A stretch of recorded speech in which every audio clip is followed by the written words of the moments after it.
الحمدللہ رب العالمین والعاقبۃ للمتقین والصلاۃ والسلام علی سید الانبیاء والمرسلین اما بعد قال اللہ تعالی فی کلام المجید وقل جاء الحق وزهق الباطل ان الباطل کان زہوقا صدق اللہ العظیم۔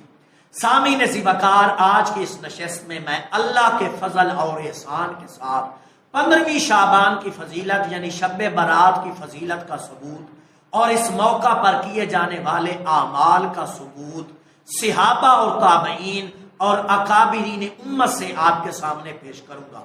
تو اس سلسلہ میں میرا پہلا حوالہ یہ میرے ہاتھ میں کتاب ہے التبصرہ محدث ابن جوزی رحمۃ اللہ علیہ کی۔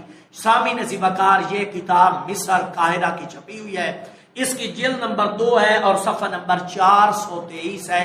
محدث ابن جوزی رحمۃ اللہ علیہ مولا علی شیر خدا رضی اللہ تعالیٰ عنہ سے روایت فرماتے ہیں ان علی ابن ابی طالب انہ قال، حضرت علی المرتضی شیر خدا فرماتے ہیں یوجبنی ان یفرغ الرجل نفسہ فی 4 لیال۔ حضرت علی المرتضی شیر خدا فرماتے ہیں مجھے یہ پسند ہے کہ بندہ 4 راتوں کے اندر خوب عبادت کے اندر محنت کرے۔ 4 راتوں کے اندر بندہ اپنے آپ کو عبادت کے لیے فارغ رکھے۔ حضرت علی المرتضی فرماتے ہیں یہ مجھے بہت پسند ہے۔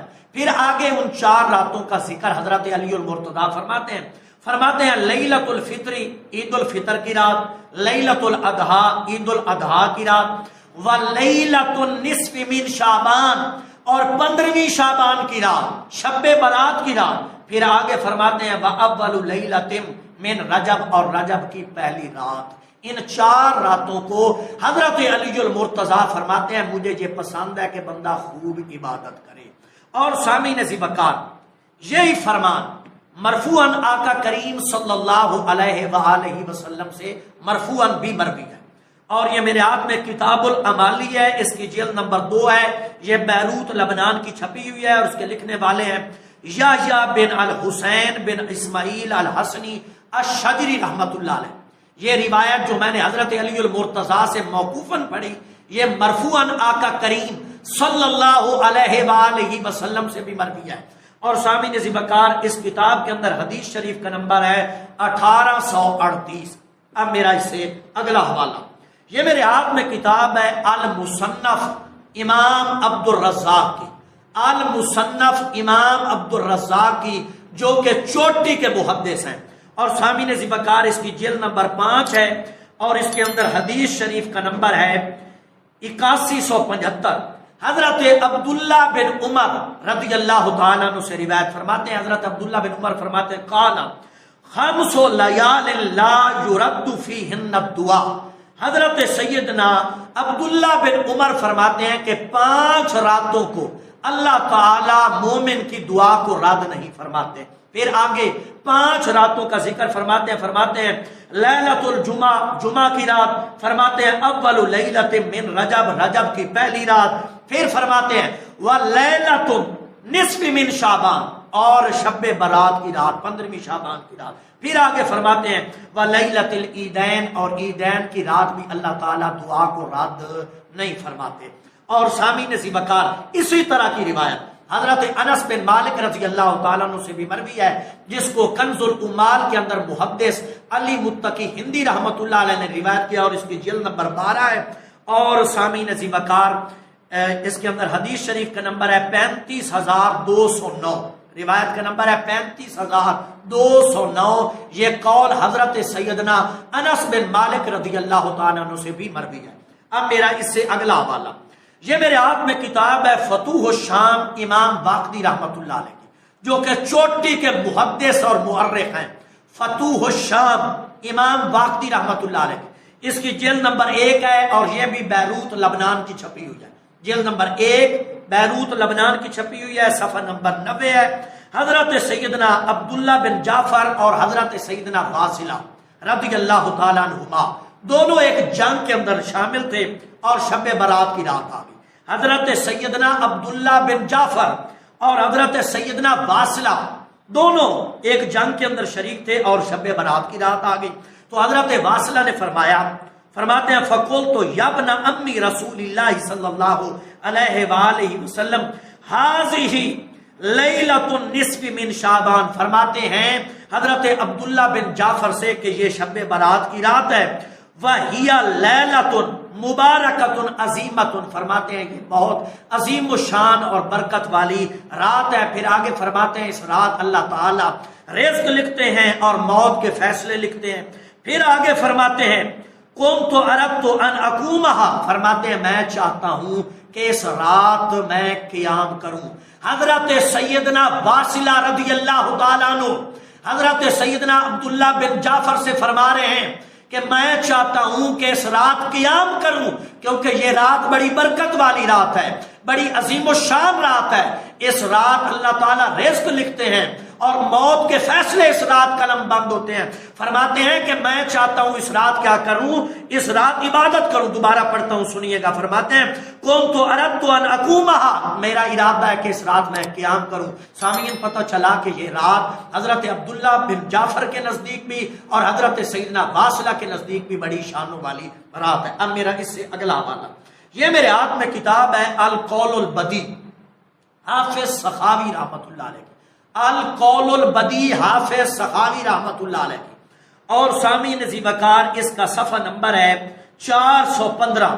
حضرت طاؤوس حضرت امام حسن مجتبی رضی اللہ تعالیٰ عنہ سے روایت فرماتے ہیں، آپ نے سوال کیا، فرماتے ہیں سألت الحسن ابن علی، کہ میں نے حضرت امام حسن سے پوچھا شب برات کی رات کے متعلق کہ آپ اس رات کو کیا معمولات کرتے ہیں، تو حضرت امام حسن مجتبی فرماتے ہیں کہ میں رات کے پہلے پہر آقا کریم صلی اللہ علیہ وسلم پر درود بھیجتا ہوں، دوسرے پہر میں فرماتے ہیں میں توبہ استغفار کرتا ہوں، اور فرماتے ہیں تیسرے پہر میں رکوع و سجود کرتا ہوں۔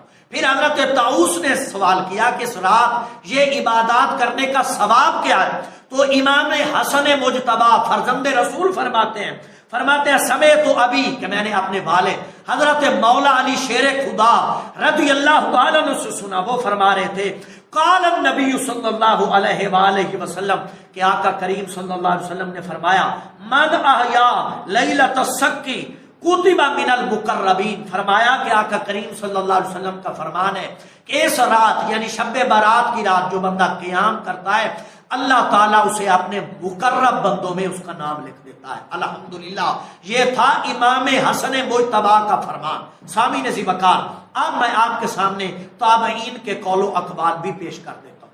یہ میرے ہاتھ میں کتاب ہے لطائف المعارف، محدث ابن رجب حنبلی رحمۃ اللہ علیہ کی، اور یہ بیروت لبنان کی چھپی ہوئی ہے، اس کا صفحہ نمبر 161 ہے۔ محدث ابن رجب حنبلی رحمۃ اللہ علیہ نقل فرماتے ہیں وَلَيْلَةُ النِّصْفِ مِنْ شَعْبَانَ كَانَ التَّابِعُونَ مِنْ أَهْلِ الشَّامِ كَخَالِدِ بْنِ مَعْدَانَ وَمَكْحُولَ وَلُقْمَانَ بْنِ عَامِرٍ وَغَيْرِهِمْ يُعَظِّمُونَهَا وَيَجْتَهِدُونَ فِيهَا فِي الْعِبَادَةِ۔ فرماتے ہیں محدث ابن رجب حنبلی رحمۃ اللہ علیہ کہ اس رات جلیل القدر تابعین حضرت خالد بن معدان، حضرت مکحول، حضرت لقمان وغیرہم کثرت کے ساتھ عبادات کیا کرتے تھے اور اس رات کی تعظیم کیا کرتے تھے۔ محدث ابن رجب حنبلی رحمۃ اللہ علیہ لکھ رہے ہیں کہ اس رات حضرت خالد بن معدان، حضرت مکحول، حضرت لقمان جو کہ جلیل القدر چوٹی کے تابعین میں سے ہیں، وہ اس رات کی تعظیم بھی کرتے تھے اور اس رات کو عبادات بھی کیا کرتے تھے۔ پھر آگے چل کے محدث اسحاق بن راہوے کا فتویٰ نقل فرماتے ہیں اس رات کے متعلق۔ محدث اسحاق بن راہوے وہ فرماتے ہیں وقال فی قیامہا فی المساجد جماع، فرماتے ہیں جماعت کے ساتھ نوافل پڑھنا شب برات کی رات۔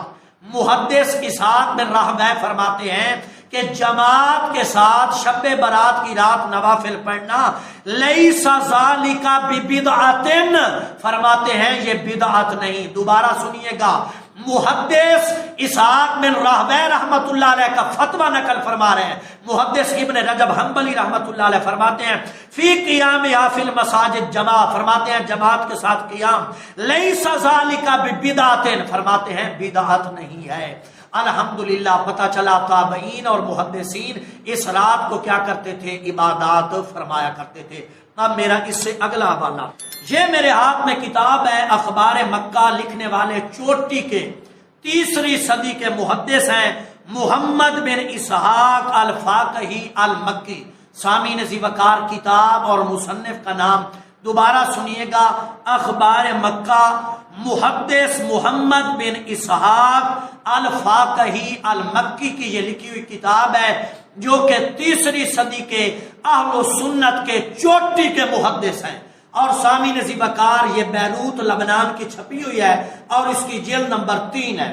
اور سامعین ذی وقار صفحہ نمبر 84 کے اوپر محدث فاقہی رحمت اللہ علیہ نقل فرماتے ہیں، وَأَهْلُ مَكَّةَ فِيمَا مَدَا إِلَى الْيَوْمِ، کہتے ہیں کہ اہل مکہ کا آج بھی اس بات کے اوپر عمل ہے، ان کا یہ معمول چلا آ رہا ہے۔ کیا معمول چلا آ رہا ہے؟ اِذَا كَانَ لَيْلَةُ النِّصْفِ مِنْ شعبان، جب 15ویں شعبان کی رات آتی ہے، شب برات کی رات آتی ہے۔ اب وہ احباب غور سے سنیں جو کہتے ہیں کہ یہ آج کل کی بدعتیں ہیں، اہل سنت نے یہ طریقے عبادات کے اپنی طرف سے گاڑ لیے ہیں، اسلاف تو یہ نہیں کیا کرتے تھے۔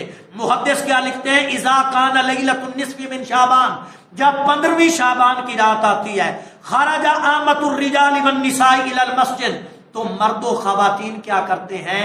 مسجد حرام تشریف لے کے آ جاتے ہیں۔ اہل مکہ اس رات کو کیا کرتے ہیں؟ مرد و خواتین کیا کرتے ہیں؟ مسجد حرام آ جاتے ہیں، فصلو، آ کر نمازیں پڑھتے ہیں، وطافو، اور طواف کرتے ہیں، واحیوا لیلتہم، اور ساری رات آ کر کیا کرتے ہیں؟ شب بیداری کرتے ہیں۔ الحمدللہ 3 صدی کا چوٹی کا محدث امام فاقہی رحمت اللہ علیہ لکھ رہا ہے کہ اہل مکہ کا یہ معمول چلا آ رہا ہے، اور کہتا ہے کہ میرے زمانے میں بھی میں نے بھی دیکھا ہے کہ اہل مکہ کا اس بات پر عمل ہے کہ شب برات کی رات اہل مکہ آ کر نفل نمازیں بھی مسجد حرام کے اندر ادا فرماتے ہیں، طواف بھی کرتے ہیں اور شب بیداری بھی کرتے ہیں۔ الحمدللہ۔